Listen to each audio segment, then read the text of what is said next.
Happy-go-lucky me.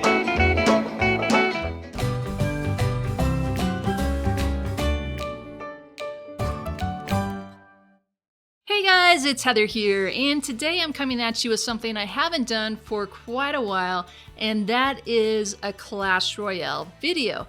Now, I love Clash Royale, I play it every day. I am a free-to-play player, I haven't spent a dime on the game, so everything that I have has come from just collecting chests, doing my crown chests every day, and that's about it. So the deck that I'm going to feature today only has one legendary in it. It's the only legendary that I have, the Ice Wizard. Oh wait, I do have the Lava Hound. I forgot, I have the Lava Hound.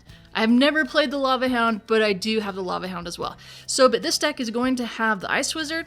That's it, and you can swap him out for something else. I've played this deck without the Ice Wizard, and he's not a huge vital part of it. You could throw in guards, you could throw in fire spirits. So other than that, this deck is just made of commons and rares. There's no epics in it either, so I was able to get these cards to a pretty decent level. So that's really helped. And then this is the deck that I use to push over the 3,000 mark to get to the legendary arena. And it's taken me beyond that up into the 3,100s, so it's still doing well for me at the low end of legendary. And I even dropped down to about the 2,800s after this most recent update where some changes were made specifically to the Royal Giant that would affect this deck, and I was still able to push back up into the 3,000s, no problem. I've done tournaments with 150 people, taken 20th place, so I feel really confident about this deck. At least it works really well for me. And I haven't seen anybody else use a deck quite like this. I'm sure there are people who have, but because I haven't seen it, I'm gonna go ahead and call this deck Double Trouble. I think any deck can work for a person. I think the main thing is that you got to play your deck over and over again and just get into that rhythm, know exactly what to play to counter what, and that's really what matters. But for me, I'm a really aggressive player. I don't like the defense. I don't like using an elixir pump and having to wait so long to be able to get the extra 2 elixir back. So for me, I like the offense. I like the pushing. And so with this deck, there is no buildings. There is no defensive buildings, and it's very heavy offense. And so that's why I'm calling it Double Trouble, because we have 2 giants. You have both the Royal Giants and the regular giant. You have the minions and the minion horde. You have the arrows and the zap.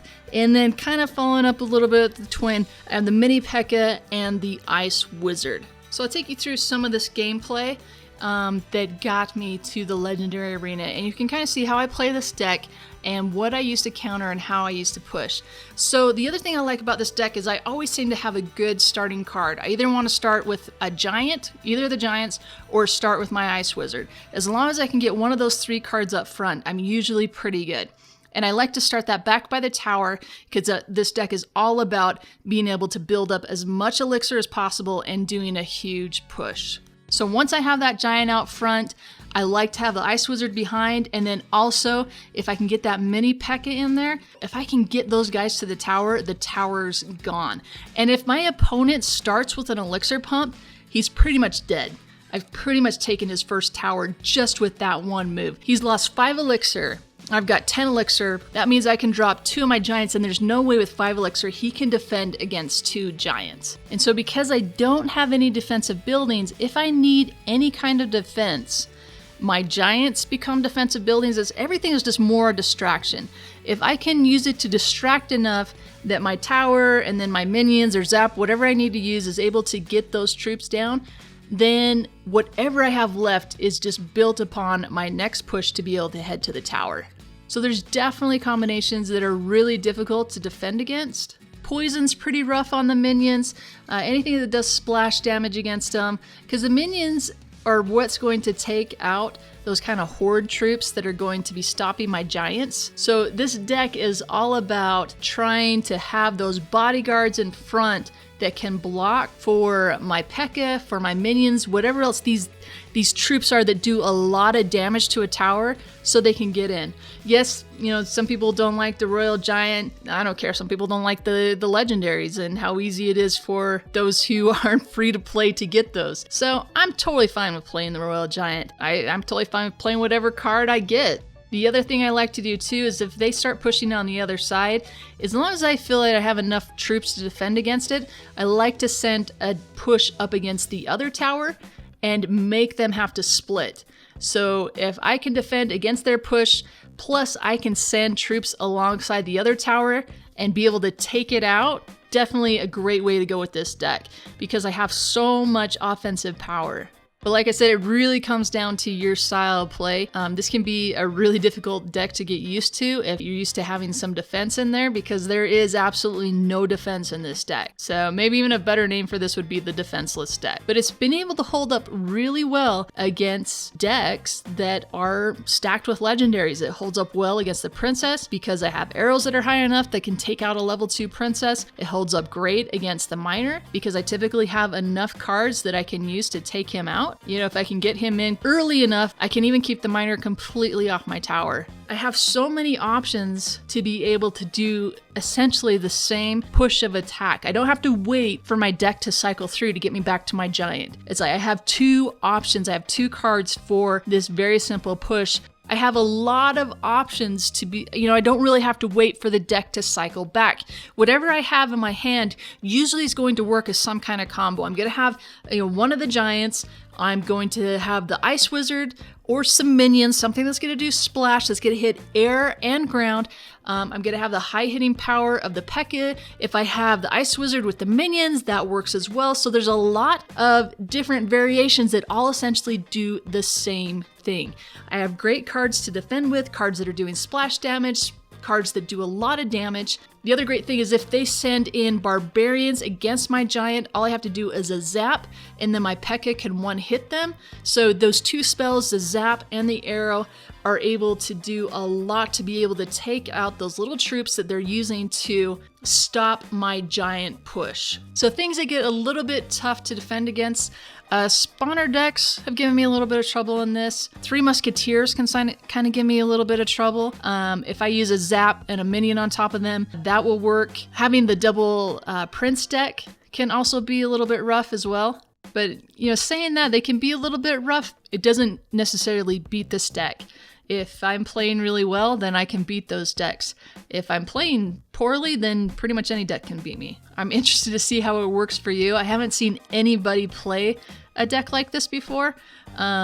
Usually it throws people off. They're pretty surprised, especially when they see the second giant come out, because you're usually not seeing both giants played at the same time. I think my biggest issue with this deck is because I am such an aggressive pushing player, is that once I have that first tower, to not just sit back and defend. Just, throw my giants up the lane and just let them take the hits. I always want to try and go for the next tower. And maybe that comes from a place of playing the game just to get my crown chest. A lot of times I didn't care whether I won or lost. All I cared about was getting the extra towers so I could get my crown chest faster, because it didn't really matter where I fell in the rankings. I always knew that I was going to be above about 2,500 trophies. But now it matters. Now I need to be okay with just getting the 1 tower and then holding back. And then this deck does extremely well to defend it, because you can just send out those giants and even the Ice Wizard and just keep those troops completely distracted.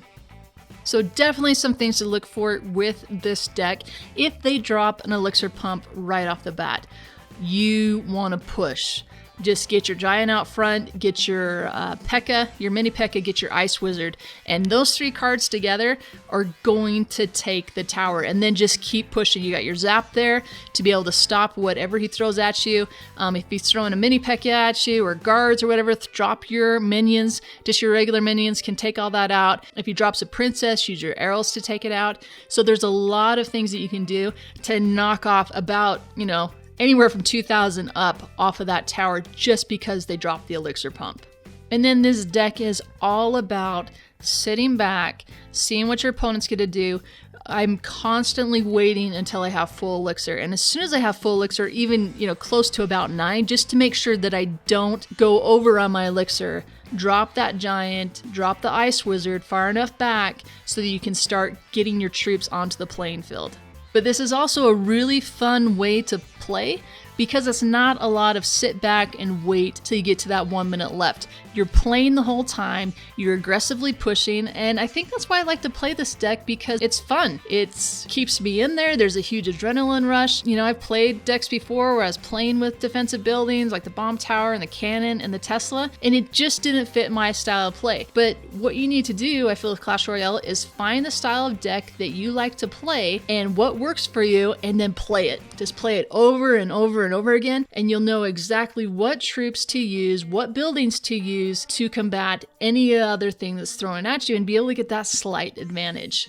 Alright guys, I'm going to wrap this one up. Let me know what you think of Clash Royale videos, and if you want to see more of those on my channel. Also, be sure to follow me on Twitter. That's at Clash Tutor on Twitter, because every Saturday I'm going to be running a Clash Royale tournament, and I'm going to post the password to that tournament on my Twitter. And so you could join that, and hopefully I'm going to be playing in a lot of those tournaments, so I'll be able to play with you guys. I'm looking forward to this. So that's going to be every Saturday, and those will be starting about 1 o'clock Eastern Standard Time, trying to find a good time that would work out for most people around the world. And yeah, so check me out there and come play with me. All right guys, thank you so much for watching, and I'll catch you next time.